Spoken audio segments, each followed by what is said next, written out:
This sculpture is a series of 1, 2, 3, 4, 5, 6, 7, 8, called Extreme Equipoise. It sounds like it's got something to do with equus horses, but it really means balance. These were wax figures that I made of the horse named Briar.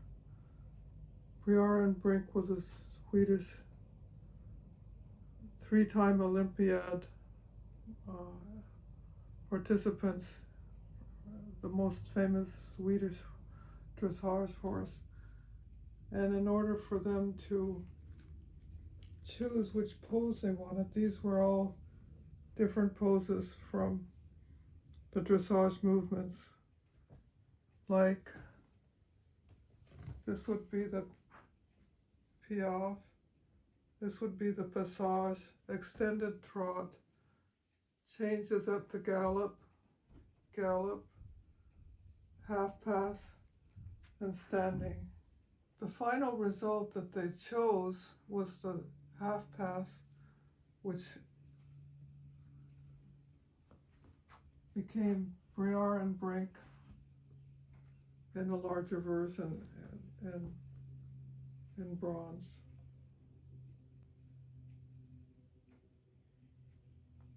But I didn't feel like I wanted the waxes to go to waste, so Tom cast these for me, and I made figures that were like yoga on horseback, and so therefore extreme equipoise, extreme balance.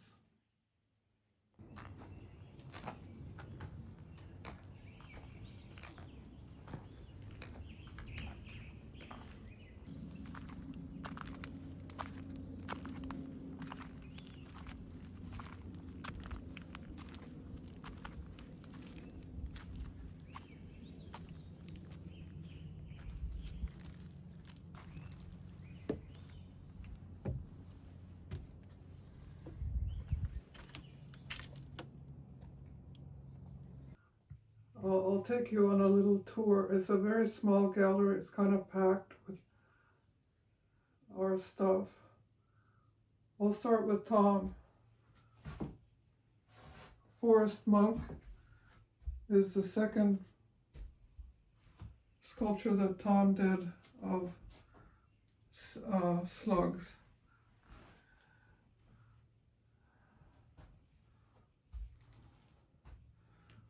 Then there's a series that I did in response to the Buddhist story of the ox herd, where the man goes out, finds the wild ox, brings it home, tames it, beats it a little bit, teaches it how to pull, how to work, and it's a metaphor for his own life, for a man's life, to become disciplined in his own world. And I felt like I lived it from a female point of view, and so I created this story of risk, where the woman has a different kind of beast to tame herself. So first you have to get on the beast. It's not enough to just get on, but you must stand up. And the critical turn of events is where you have to turn the tables. Turn the tables on whatever oppresses you. After the tables are turned on your particular oppression, you get trust. And once there's trust, you can play and dream and dream, and then the work goes easy. Then the work goes easy, and you can see that she's changing from a maiden to a matron. And then at the end of life, there's reflection. And because it's a female, the story starts over again. with the two babies. We'll go down to this piece here. It's called Purity, and it's a high-flying overview of something that doesn't exist. There's no such thing as purity, that's my point. But it's nice to think about it. It's nice to say the word. She's flying over what I call morphic fields, morphogenetic fields, some sort of a cosmic landscape. This is called Exuberance. It's just a fun piece showing exuberant nature of animals. Much like us, we have exuberance too.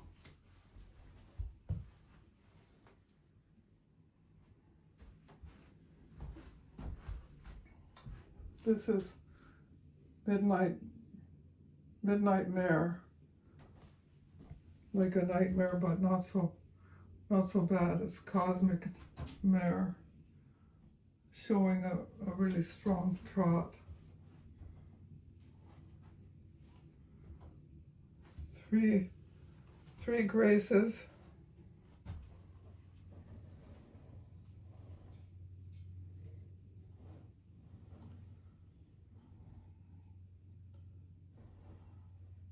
White, brown, and black, doing different kind of dancing.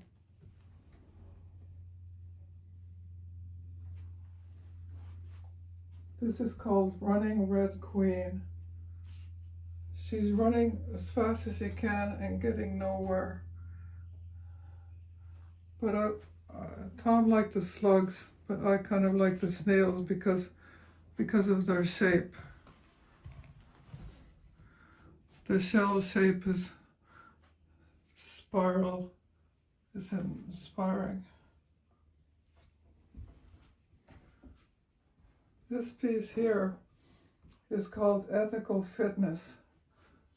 Ethical fitness was inspired by the way frogs leap. They leap, they don't know where they're going to go. And if you see, this is chaos here in the morphic field. And the ethical part is where you leap and you don't know where you're going or where you're going to land. But the fact of having leapt transforms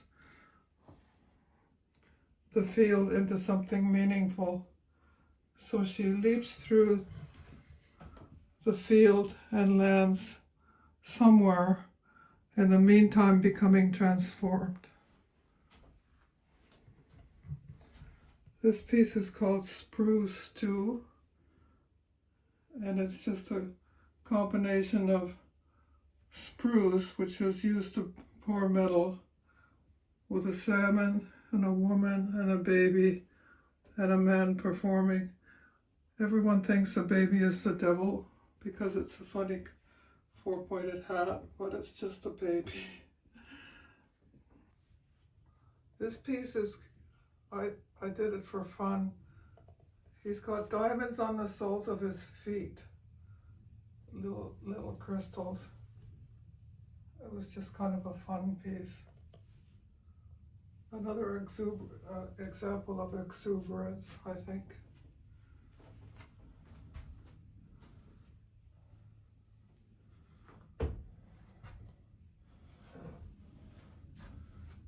This piece I call Ruth Restrainer.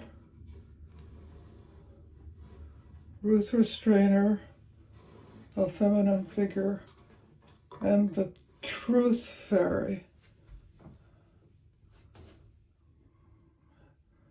Mounted on some ponderosa pine seedlings that were left over from another sculpture, and I didn't want to lose them. This is called Twin Desert Dancers. I used to have an Afghan hound named Andy, Andy Afghan, but his real name was Twin Willows Desert Dancer. And these dogs are runners and hunters. And I did a very quick study and cast it 40 years ago, and now it's finally finished. This piece is called Meadow Matrons. There's an Estonian phrase called Meadow Maidens, but there's no reason why the matrons can't also have their cavorting fun. Another exuberance example. This one is called Cosmic Companions. Everyone's flying and running in their own speed.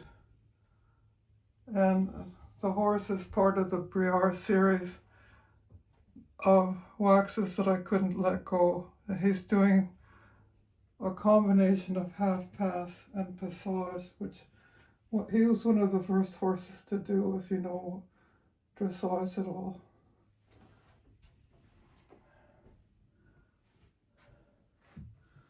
This is called Boulevard Ballroom.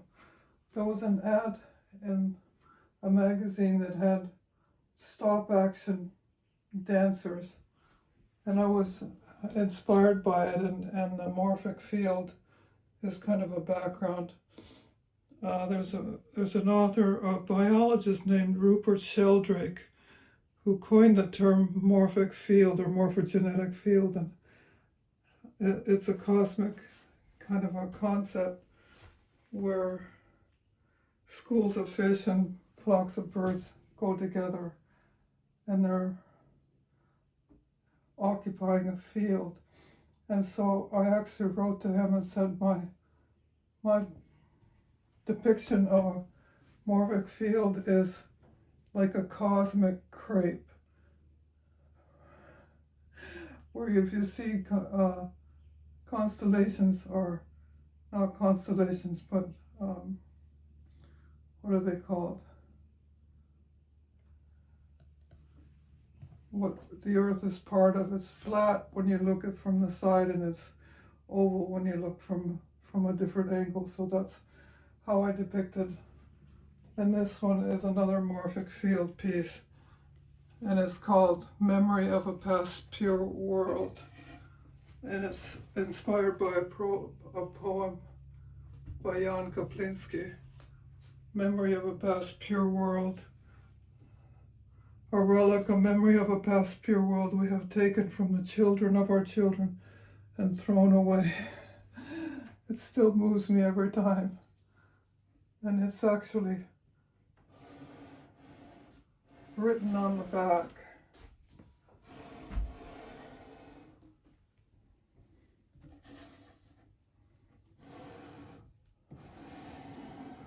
And it shows our sadness and our exuberance as humans. And these are depictions of Paleolithic cave images. And it shows our grief and our exuberance. It always moves me. Here are 3 of the several dragons. I have a thing with dragons since I was a child. And there's 1, 2, and here's a sleeping dragon.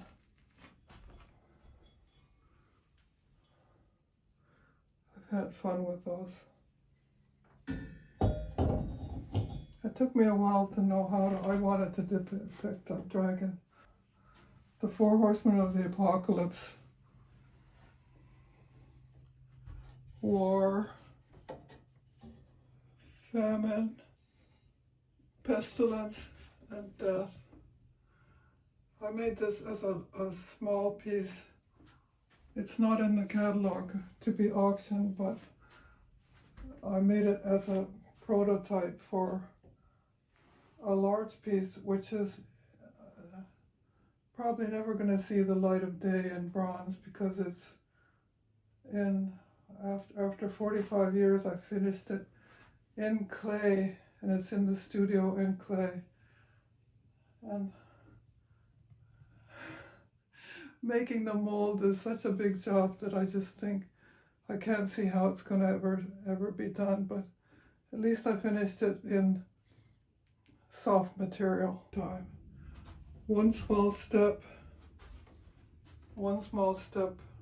for womankind. She's stepping out into a craggy chasm, an ironic depiction of a very big step. This is the Flying Horse of Gansu study. I did 2 studies in my life. One was a Venus of Willendorf, which I don't have anymore. It was sold, but the other one was a Flying Horse of Gansu. It's the national symbol of tourism for China, so I probably shouldn't have done it. And I saw it in San Francisco, and I think it was 74, and I finally finished it after, I don't know, 45 years or more. And this was me playing with it a little bit. This I call global warning or global warming. And it shows 2 polar bears huddled, saving themselves on the sea ice, which is breaking up.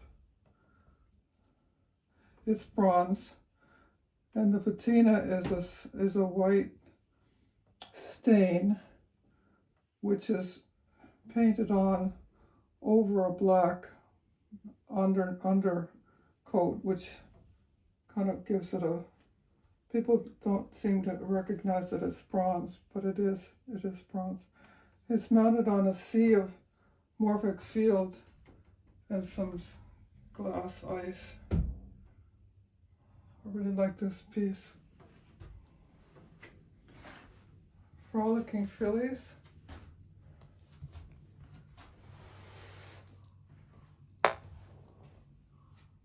Frolicking Fillies. Using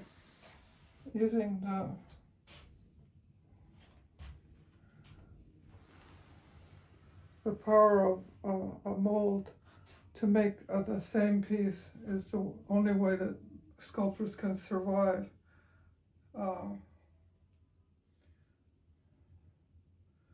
You can use the same piece with a mold and then change it in the wax, and this is what I've done with this piece. This is an old piece that I did in the 70s. I'm not sure it's in the catalog. I think it's not, but it's a horse with the head thrown back.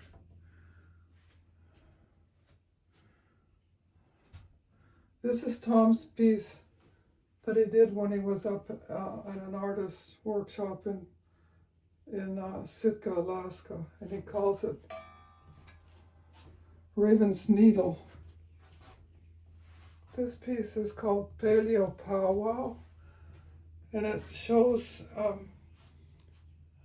I think it was 2003, anyway, early 2000s, they discovered a frog that's 135 million year old creature. It's enlarged here, it's just a small one, but it lives underground except for 2 weeks, and it was discovered in India, a live specimen of 135-year-old annual find, it was called, and showing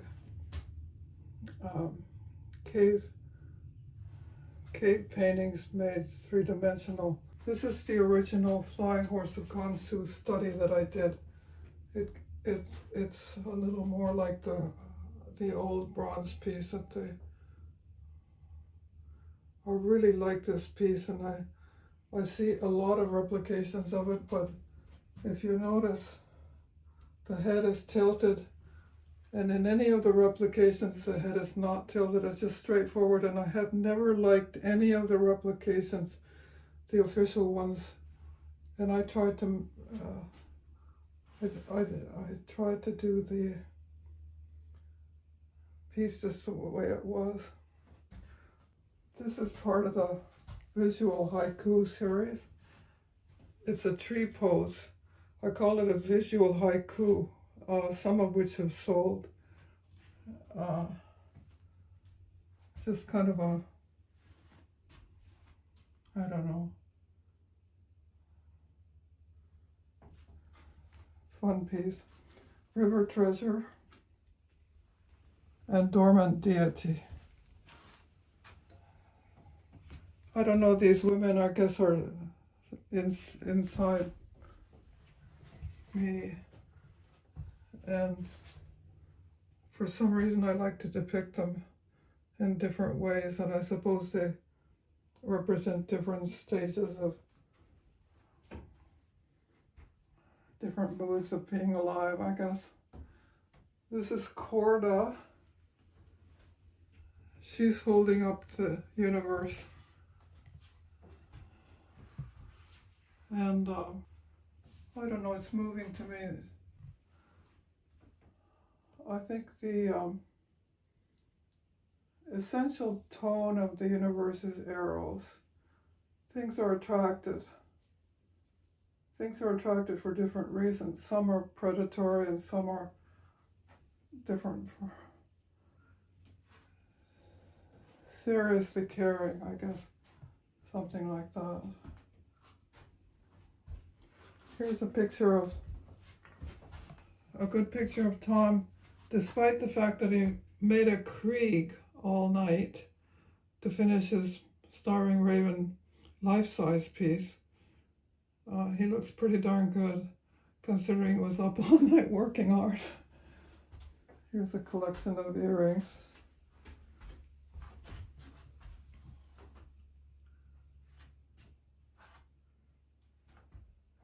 Here are just a few pieces.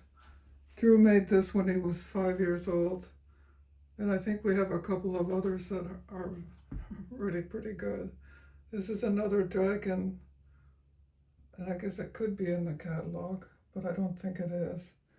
This is Andy Afghan, the way he stood. He was a shy dog and couldn't be shown, but he had a lot of spirit. And this is a dance called the stick dance. It's an Estonian dance for men with sticks.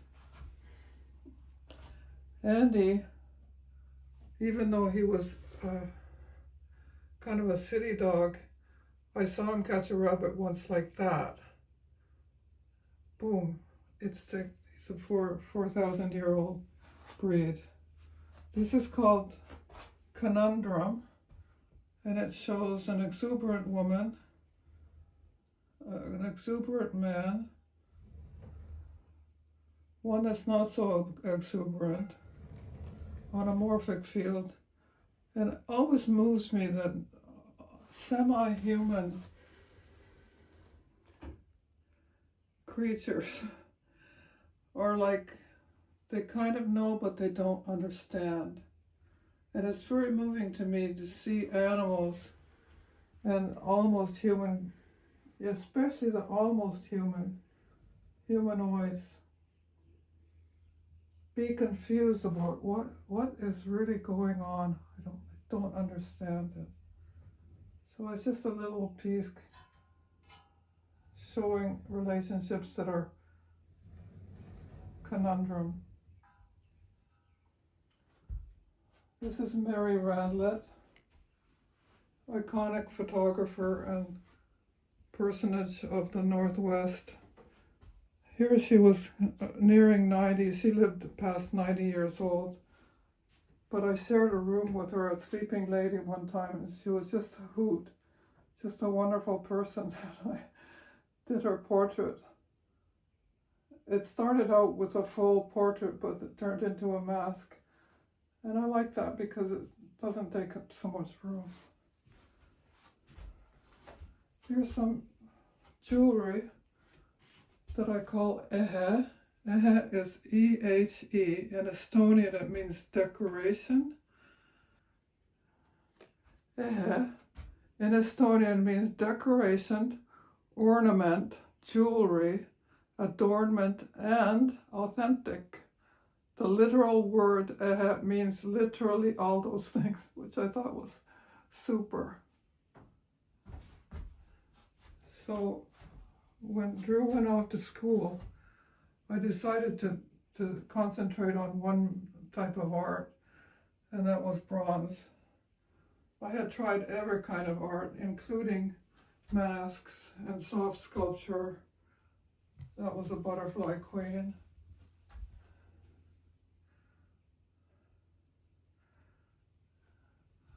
And I decided to put jewelry back on the list though, because it was something I could do sitting down for one thing, and it was you could sell it for less than thousands to start. Let's see, did I miss anything? Oh yeah. This is called the Chase. And here I am acknowledging that there is a chase, but I'm not participating except in a passive manner, because I've never been drawn to being an artist with a reputation or anything. I've always done whatever it was that moved me at the time, whether it was politically correct or not. Although the salmon, Wild Olympic salmon and the salmon, the whole salmon story was of a different nature, but these were pieces that were just something that came along as I experienced it.